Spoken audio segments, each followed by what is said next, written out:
Vous informer, c'est notre devoir. Mesdames et messieurs, il est 19 heures. L'heure de vous informer. Bienvenue à cette grande édition d'information sur Média Business Télévision. L'essentiel sur l'information. Place alors au grand titre de ce journal. À marge du 15e sommet de BRIC, le Premier ministre Jean-Michel Sama Lukonde discute avec le Premier ministre honoraire haïtien et le DG de la société Digilouk sur les possibilités d'investissement dans les nouvelles technologies et le financement innovant en République démocratique du Congo. Création d'un nouveau service spécialisé au sein du cabinet du chef de l'État. Il s'agit du Conseil national de cyberdéfense, CNC. L'ordonnance a été lue à la télévision nationale. À marge du 15e sommet. Et puis en sport, la 29e édition du championnat national de la Vodacom Ligue 1 a eu lieu le mercredi 23 août 2023 dans 3 villes à travers le pays. C'est là malgré l'interdiction d'organisation de toute activité de quelque nature, que ce soit dans les installations sportives de l'État par le ministre de la Jeunesse et Sport François-Claude Kaboulou. Si vous nous rejoignez, nous sommes en direct sur le canal 88 Média Business Télévision. Alors démarrons ce journal par la politique. En marge du 15e sommet de BRIC, le Premier ministre Jean-Michel Sama Lukonde discute avec le Premier ministre honoraire haïtien et le DG de la société Digilouk sur les possibilités d'investissement dans les nouvelles technologies et le finance innovant en République démocratique du Congo. Regardez. C'est par une visite surprise au nouveau siège de l'ambassade de la République démocratique du Congo à Pretoria que le Premier ministre Jean-Michel Sama Lukonde a commencé ses activités ce mercredi. Au regard de la qualité des infrastructures qui constituent ces sièges de l'ambassade de la RDC, le chef du gouvernement s'est dit fier de ces patrimoines congolais achetés par l'État congolais. Premièrement, c'est un grand plaisir de rencontrer son Excellence le Premier ministre. Pour une rencontre d'amitié, de travail. Nous avons pu explorer différents points, parmi lesquels les technologies de pointe pour le financement innovant, pour la souveraineté financière de l'Afrique. Et nous avons pu quand même échanger sur les différentes opportunités que présente le marché congolais, qui est un énorme marché à travers le monde. Et un marché aussi qui progresse. Et nous avons pu constater des progrès du gouvernement et aussi en domaine technologique. Après cette visite, le Premier ministre a scruté avec le Premier ministre honoraire haïtien, accompagné du directeur général de la société Digilouk, spécialisée en nouvelles technologies digitales pour le financement innovant, sur des questions de coopération bilatérale basées sur le financement innovant.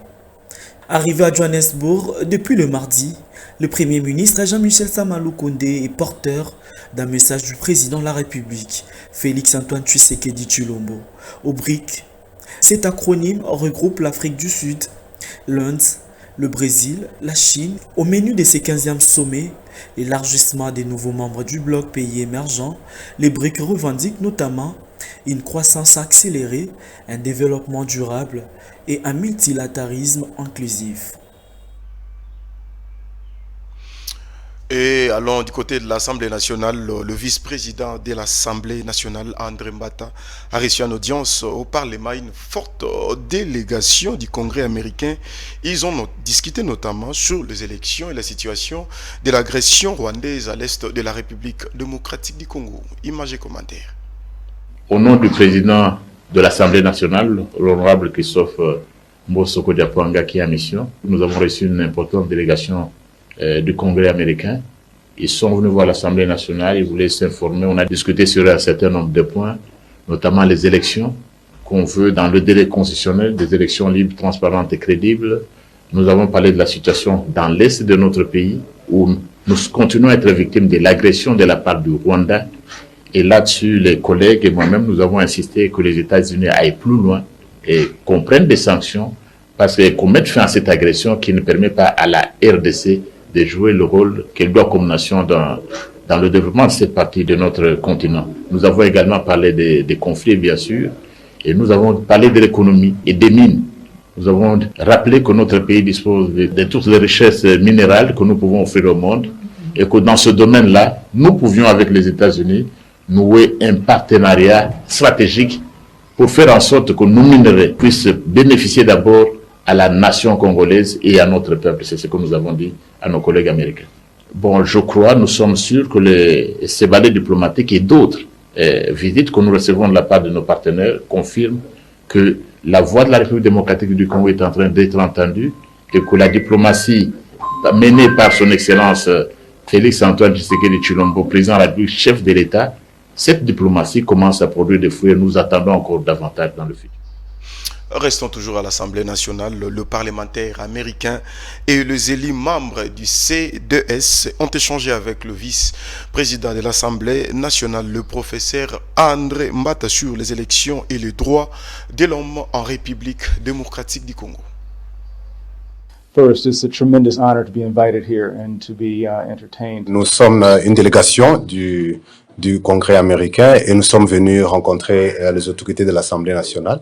Et nous avons eu une discussion sur les questions, notamment les questions en ce qui concerne l'économie, en ce qui concerne les ressources minières, concernant la violation des droits de l'homme dans l'Est du pays. Et nous avons discuté sur partenariat stratégique qui existe entre nos deux pays et de l'appui que nous pouvons donner pour s'assurer que les élections puissent se tenir dans le temps, pour s'assurer qu'il y ait le respect des droits de l'homme et pour s'assurer que les ressources minérales de la RDC puissent bénéficier à sa population et que ceux qui sont responsables de son pillage puissent être tenus responsables. Et dorénavant, il est créé plutôt un nouveau service spécialisé au sein du cabinet du chef de l'État, Félix Antoine Tshisekedi Tshilombo. Il s'agit du Conseil national du cyberdéfense CNS. Ordonnance a été lue à la télévision nationale. Il a signé en date du 15 août 2023 une ordonnance portant création, organisation et fonctionnement d'un service spécialisé au sein du cabinet du président de la République dénommé Conseil national de cyberdéfense en sigle CNC. Article 1er, est créé au sein du cabinet du président de la République un service spécialisé dénommé Conseil national de cyberdéfense en sigle CNC, si après identifié CNC. Le CNC est doté d'une autonomie administrative et financière. Article 2, le CNC est une structure stratégique et sécuritaire. Il a pour principale mission la coordination de tous les services ayant un objet en rapport avec la cyberdéfense et le cyberrenseignement. À ce titre, il a notamment pour mission de conseiller et informer le président de la République sur toutes les questions ayant trait à la cyberdéfense et cyberrenseignement. J'ai fait l'économie de texte. Article 11. Le directeur de cabinet du président de la République est chargé de l'exécution de la présente ordonnance qui sort ses effets à la date de sa signature. Fait à Kinshasa le 15 août 2023. Félix Antoine Tshisekedi Tshilombo pour copie certifiée conforme à l'original. Le 15 août, le cabinet du président de la République, Guilain Niembo, directeur de cabinet.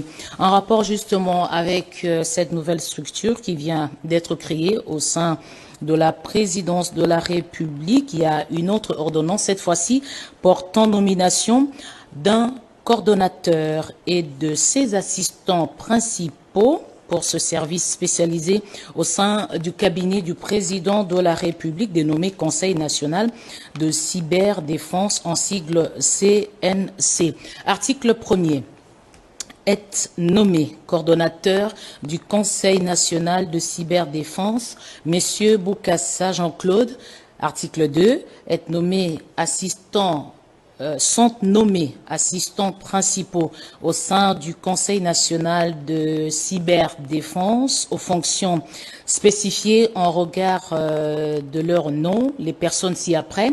Monsieur Liongo Momanza Jean Julien, assistant principal chargé de cyber-renseignement. Madame Kienge Malaika Nathalie, assistant principal chargé de cyber-défense. Article 3, sont abrogées toutes les dispositions antérieures contraires à la présente. Et quittons la politique pour parler de la société. Retenez que le vice-premier ministre, ministre de la fonction publique Jean-Pierre Liaou et le vice-ministre de l'Intérieur, Sécurité et Affaires coutumières, le docteur Jean-Paul Molipé, ont doté la Commission nationale des réfugiés d'un arsenal juridique, une première depuis plus de 21 ans. La cérémonie a eu lieu le mercredi 23 août 2023. Cette organisation n'attendait que l'arrivée du gouvernement Samaloukonde sous le leadership du président de la République, Félix-Antoine Tshisekedi Tshilombo. Restons toujours là, les habitants de la commune de Massina, précisément du quartier Petro-Congo, ont perdu le sens de la lumière, vivant une expérience malheureuse aux conséquences incalculables. Cette situation a eu un impact négatif sur la sécurité de biens et de personnes. La population lance un cri d'alarme aux autorités provinciales de leur venir en aide. Kabama plutôt béni.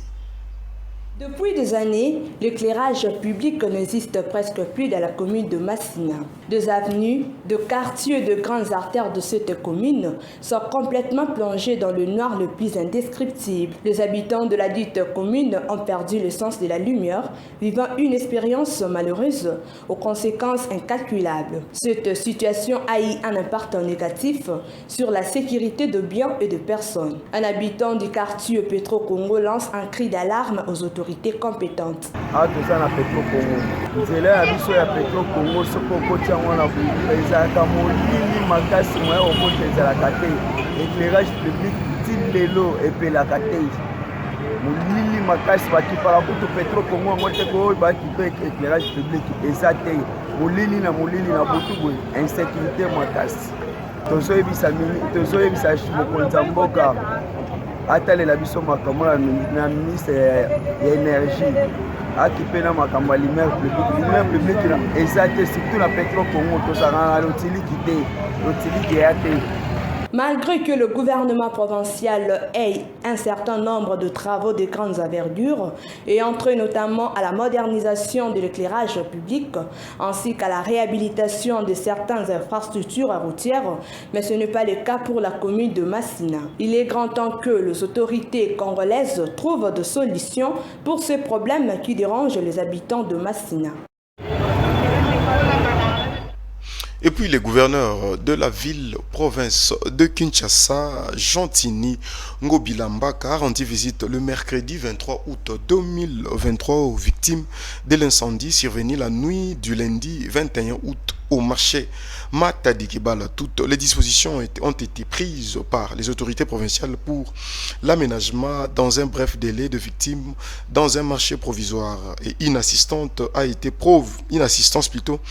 promise aux personnes ayant perdu la quasi-totalité de leurs marchandises en attendant plutôt la construction du marché moderne dont les travaux débuteront une fois que les ressources nécessaires seront débloquées.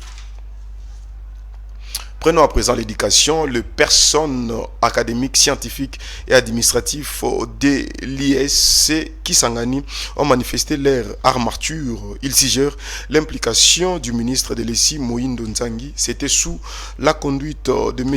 Fiston Lowanja. Regardez. Nous, personnel scientifique, personnel académique, scientifique et administratif de l'Institut supérieur de commerce de Kisangani, avons remarqué avec amertume le fait suivant reproché aux certains membres du comité de gestion. 1. L'agression du directeur général dans son cabinet par l'administratif en présence de quelques agents le mercredi 15 août 2023. 2. La gestion calamiteuse caractérisée par le décaissement incontrôlé des fonds par d'autres membres du comité de gestion sans respect des procédures au risque de vider tous les caisses avant la fin de l'année académique, alors que le budget pour l'année académique 2022-2023 n'est pas encore élaboré. Une incompétence généralisée dans la gestion des affaires académiques notamment. L'absence de calendrier électoral, les calendriers académiques, l'impossibilité de notifier les enseignants permanents et visiteurs, les choix fantaisistes des enseignants visiteurs sans tenir compte de leurs compétences, la jouissance et l'amadérisme caractérisé par l'errance de certains membres du comité de gestion, le non-respect des textes régissant le fonctionnement des établissements de l'enseignement supérieur et universitaire, notamment en matière d'assurance qualité et promotion des recherches des enseignants, en séparation et subordination du pouvoir dans l'engagement des dépenses et initiation des travaux inopportuns et non programmés par quelques membres du comité de gestion, le manque de cohésion au sein du comité de gestion, l'insouciance vis-à-vis de la qualité de l'enseignement par les patrons du secteur et la situation sociale du personnel. Nous suggérons ici au ministre de l'Enseignement supérieur et universitaire de nommer un nouveau comité de gestion tenant compte de la compétence locale au sein de l'Institut supérieur des commerces de Kisangani, de mettre à l'écart les comités de gestion actuels qui se distinguent dans une gestion calamiteuse du patrimoine de l'Institut supérieur des commerces de Kisangani. Nous, enseignants de l'IEC, prenons l'option de sécher nos bureaux à partir de maintenant jusqu'à ce que le ministre et la tutelle va doter l'IEC d'un nouveau comité de gestion compétent et en tenant compte des compétences internes.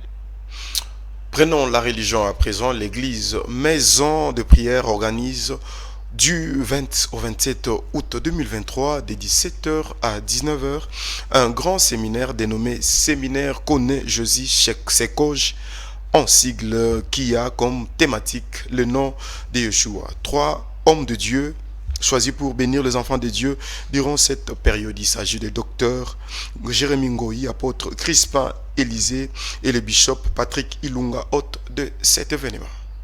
Le nom de Yeshua, tel est le thème d'un grand marathon de prière dénommé Séminaire Kone Jésus qu'organise l'église Maison de prière EMAP qui va du 20 au 27 août 2023 de 17h à 19h. Par ailleurs, cette grande thématique tire son soubassement dans le livre des Actes des Apôtres, chapitre 4, verset 12 qui dit « Il n'y a de salut à aucun autre, car il y a sous le ciel aucun autre nom qui ait été donné parmi les hommes par lequel nous devions être sauvés. » Durant cette période, les enfants de Dieu seront bénis par 3 hommes de Dieu puissants. Il s'agit du docteur Jérôme Ngoï, apôtre Christian Élysée et le révérend Patrick Ilunga, hôte. Le bishop Patrick Ilunga et le docteur Jérémy Moulumba lancent un appel à tout le fidèle du Christ à ne pas manquer à ce grand rendez-vous. Le séminaire a pour but de faire connaître le nom Yeshua aux enfants de Dieu.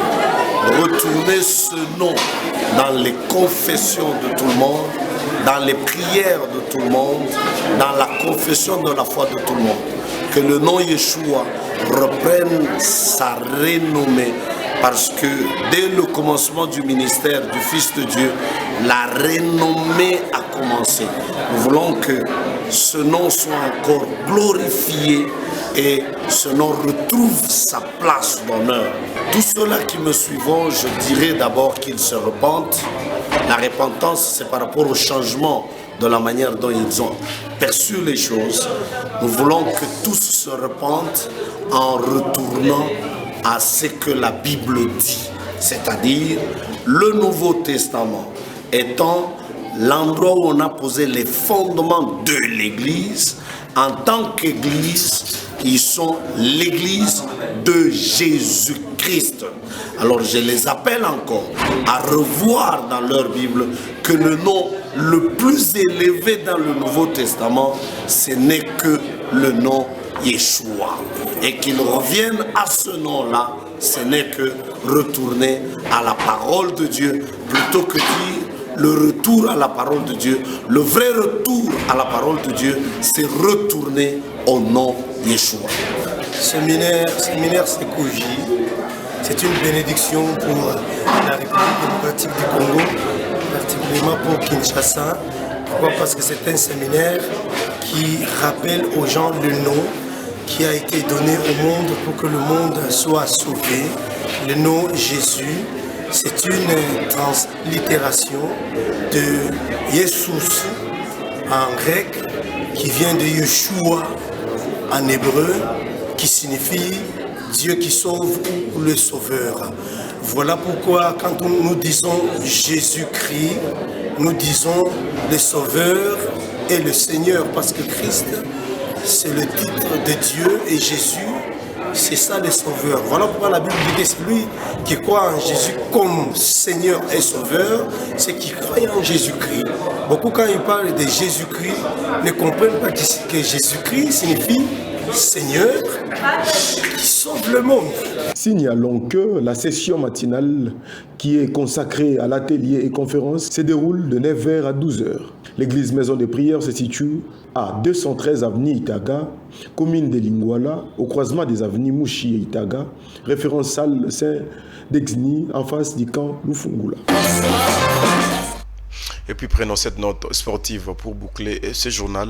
Démarrage dès la 29e édition du championnat national de la Vodacom Ligue 1 a eu lieu le mercredi 23 août 2023 dans 3 villes à travers le pays. C'est là malgré l'interdiction d'organisation de toute activité de quelque nature, que ce soit dans les installations sportives de l'État, par le ministre de la Jeunesse, Sport et Loisirs, Claude François Kaboulou, Moana Kaboulou. Regardez.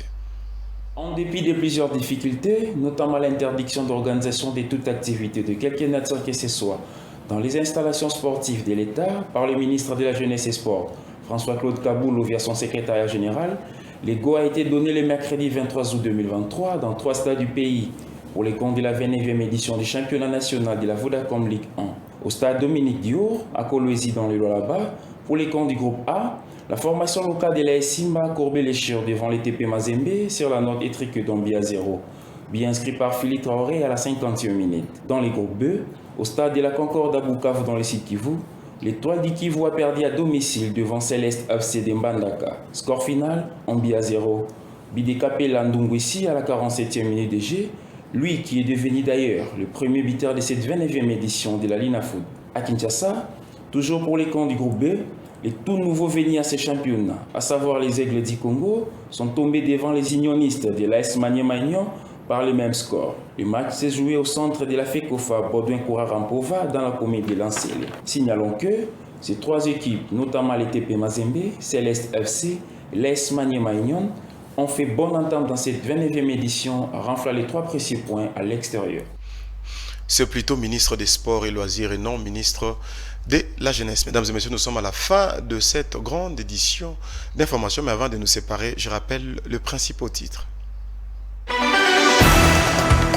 À marge du 15e sommet de BRIC, le Premier ministre Jean-Michel Samalouko discute avec le Premier ministre honoraire haïtien et le DG de la société Digilou sur les possibilités d'investissement dans les nouvelles technologies et le financement innovant en République démocratique du Congo.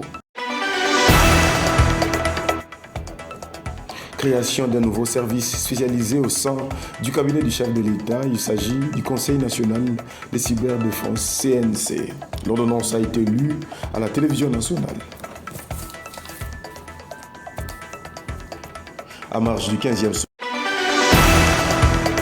Et puis en sport, la 29e édition du championnat national de la Vodacom Ligue 1 a eu lieu le mercredi 23 août 2023 dans 3 villes à travers le pays. C'est là malgré l'interdiction d'organisation de toute activité de quelque nature, que ce soit dans les installations sportives de l'État par le ministre de la Jeunesse et Sport François-Claude Kaboulou. Merci à toute l'équipe rédactionnelle et l'équipe technique qui ont réalisé ce journal, mesdames et messieurs. Cette grande édition porte la signature de Jordan Metila. D'ici là, portez-vous bien. Les formations restent en continu sur Média Business Télévision. Au revoir.